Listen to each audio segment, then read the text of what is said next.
côté.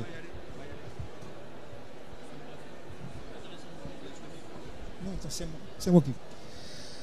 Premier débat donc de cette première journée au Salon CE de Lyon, avec comme thème, faut-il modifier la durée hebdomadaire du travail?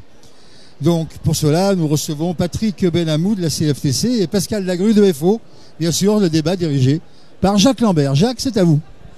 Bonjour, donc bienvenue à ce premier débat au Salon des comités d'entreprise de Lyon, où je reçois donc Patrick Benamou, président de l'Union départementale CFTC du Rhône, et Pascal Lagrue, secrétaire général de l'Union départementale FO du Rhône. Alors, ce débat, parce qu'il est d'actualité, notamment deux candidats aux primaires de droite, un aux primaires de droite, François Fillon, l'autre aux primaires de gauche, Marie-Noëlle Lienemann, ne sont absolument pas d'accord sur le sujet, mais le point, c'est on va changer la durée hebdomadaire du travail. Un veut revenir à 39 heures, l'autre veut passer à 32 heures, avec une semaine de congés payés supplémentaires. Le fond du débat n'est-il pas simplement à partir de quand on déclenche le paiement des heures supplémentaires? Parce qu'on sait qu'en France, un salarié travaille en moyenne 41 heures. Donc le débat sur les 35 heures, il est loin et pourtant on ne parle que de ça. Est-ce que ça vaut vraiment le coup d'ouvrir ce débat? Je crois que c'est le centre de la question. Patrick, si vous voulez commencer. Alors, la réponse, elle est bien trouvée. Dans l'argumentaire de base, c'est le paiement des heures supplémentaires qui pose problème. On l'a vu dans les derniers projets de loi, où on peut maintenant négocier dans les entreprises ce paiement des heures, mais à partir de quand négocie-t-on le paiement de ces heures? La durée légale du travail, aujourd'hui, tu l'as très bien dit, elle est à 41 heures en moyenne. C'est-à-dire que les salariés n'ont pas changé leur durée effective de travail. Ils ont obtenu soit un paiement d'heures supplémentaires en compensation, soit des jours de RTT comme ça pouvait être négocié. Sauf les nouveaux. Soit au forfait jour, auquel cas, voilà. Ça aussi, c'est la porte qui a été ouverte il n'y a pas longtemps. Le forfait jour, c'est sûr que là, il n'y a plus de limite d'heures, il n'y a plus d'heures supplémentaires, il n'y a plus rien.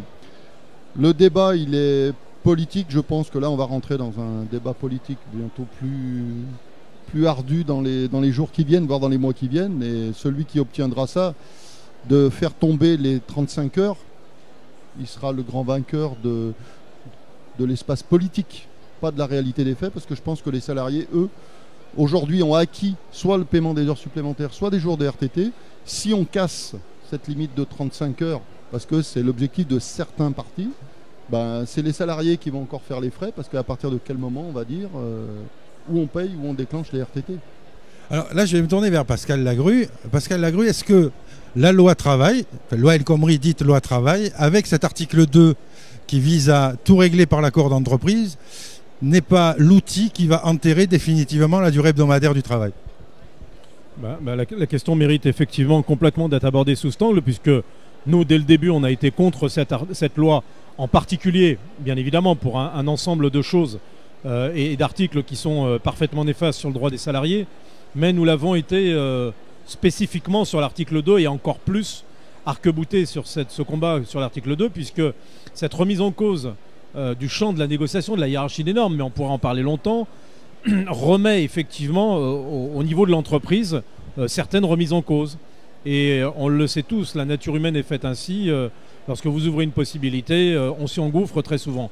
Moi, ce que j'ai envie de dire, et dans le propos liminaire, Jacques, qui était annoncé, quand vous dites tel candidat, moi, ce qui m'intéresse, alors je le dis ouvertement, c'est pas trop les candidats, c'est surtout le quotidien des salariés au niveau des conditions de travail. C'est les candidats, ok, ils veulent agir, mais il y a beaucoup d'effets d'annonce. Et moi, aujourd'hui, je suis extrêmement méfiant sur les effets d'annonce, justement pendant une campagne, puisqu'aujourd'hui, on s'en rend compte.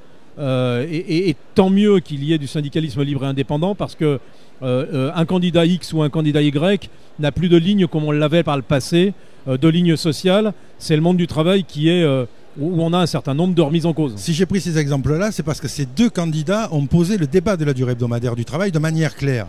L'un dit 39, l'autre dit 32. Ce qui veut dire que le sujet va se poser, quelle que soit sa forme, mais eux l'ont évoqué de manière un peu plus claire que les autres. Moi, je pense que dans ce que vous dites, effectivement, ce qui est très intéressant, c'est le fait de l'évoquer clairement, au moins ça pose les choses.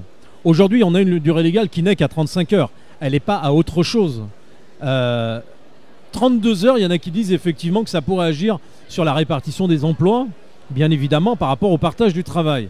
Je crois qu'aujourd'hui, rappeler déjà que les 35 heures existent, et faire comme nous l'avons fait, nous en tout cas de manière engagée et responsable, à savoir combattre cette loi travail, c'est considérer quand même que la possibilité qui est offerte aux entreprises, comme le disait le précédent interlocuteur, Patrick, sur la notion de remise en cause des heures supplémentaires, quand vous faites passer un paiement d'heures supplémentaires de 25% en termes de bonification à 10%, si ça c'est pas une régression, il faudra m'expliquer ce que c'est. De la même manière, lorsque vous faites en sorte de donner une possibilité à des personnes de travailler hebdomadairement 46 heures en durée maximale, alors qu'avant c'était 44, qu'est-ce que c'est si c'est pas des remises en cause qui ne sont que des reculs? Voilà ce que je veux dire là-dessus. Alors, peut-être que Patrick, à la CFTC, a un autre éclairage là-dessus, puisque votre centrale n'était pas sur la même ligne que Force ouvrière ou la CGT. Cet article-là, l'article 2, donc, qui remet en cause ces choses, comment vous l'avez analysé? Alors, nous, à la CFTC, on n'a pas été foncièrement opposés. Alors, peut-être qu'on va revoir ça tout de suite après être repassé au studio pour quelques annonces pub et puis je reviens vers Patrick Benamou sur l'analyse de la CFTC de cet article.